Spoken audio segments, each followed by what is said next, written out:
camera. You give it, give it, off, give it, off, give down, it, down. Give it.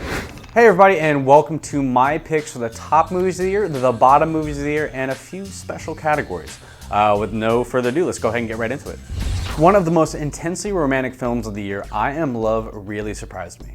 It's one of those movies that I knew I was going to dig based on the artistic sensibilities of the trailer, but the experience of the entire film is a resonant one that's not to be missed. The entire film is incredibly well shot with an air of 50s filmmaking to it, but the powerhouse climax is what really struck me. Now, I've seen audiences applaud the movies more than once, but rarely have I seen a theater as quiet and stunned as at the end of I Am Love. Luckily for you, the entire movie is streaming on Netflix as of this writing, so please give it a whirl and let me know what you thought of it. Next up is Inception. Movies just don't get $150 million budgets when they're not based on established franchises or huge licensed properties. But then again, not many movies are shepherded by Christopher Nolan, one of the most accomplished and popular filmmakers of the last decade.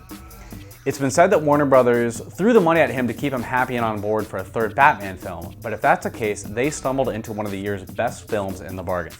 Now, a lot's been said about Inception, but in its reliance on conventional special effects and a deep cast of likable actors, not to mention its mind-bending plot, all I can say is that watching Inception in the theater was an amazing experience and sharing disbelief with 300 other enthralled viewers. It's a wonderful film that's inspired as much debate as any of the last few years, and Inception is well worth a spot on your Blu-ray shelf. Next up is The King's Speech. A late entry to the list, but a movie that's been getting Oscar buzz since early this year, The King's Speech has a young director and a screenwriter who's made a career of writing TV movies, but manages to be one of the best films of the year based on wonderful performances by Colin Firth and the always dependable Geoffrey Rush. Now, this movie manages to be inspirational without being sentimental, which is one of the most difficult balancing acts in all of filmmaking. It's also totally appropriate for appreciative filmgoers of any age, despite what the MPAA might tell you. It's easy to revert to cliche when discussing this film and call it uplifting or a feel-good movie, but all I know is that it's one of the best films I've seen this year.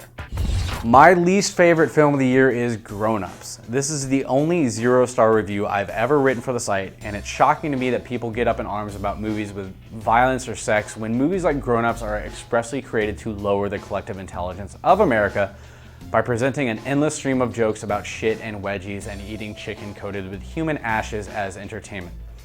And yet it made 32 times as much money as I Am Love did. I am filled with hate when I think about this movie.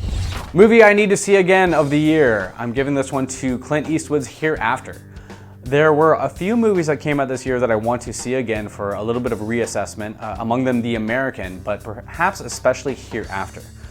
There's something about this movie that really stuck with me after I saw it, and I think that perhaps in the more intimate environment afforded by a home viewing, I might find a few more things to enjoy here than I did the first time around. It's a quiet movie and it's probably not for everyone, but it might be worth a view on DVD when it comes along if you're into that sort of introspective film. Surprise of the year, I'm giving this to Charlie St. Cloud. This movie is not a tremendous achievement by any means, but for better or worse, it's one of the best American romance films to come along this year. It's saddled by a tremendous amount of sentimentality, especially in the last half hour, but the central performance by Zac Efron is shockingly good. And I found myself much more entertained by this film than I would have guessed based on anything I knew about it going into it.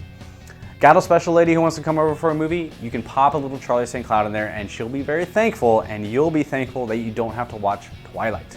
Franchise that needs to die of the year. I am giving this to everybody's favorite vampire franchise, Twilight. 2010 saw a lot of new installments in franchises, whether you're talking about Iron Man, Harry Potter, Narnia, or what have you.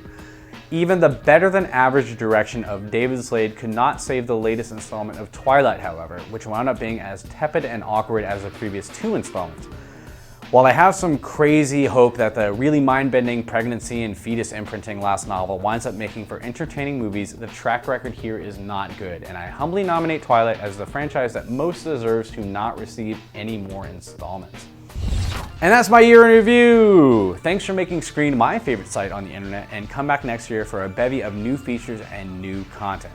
We'll see you there.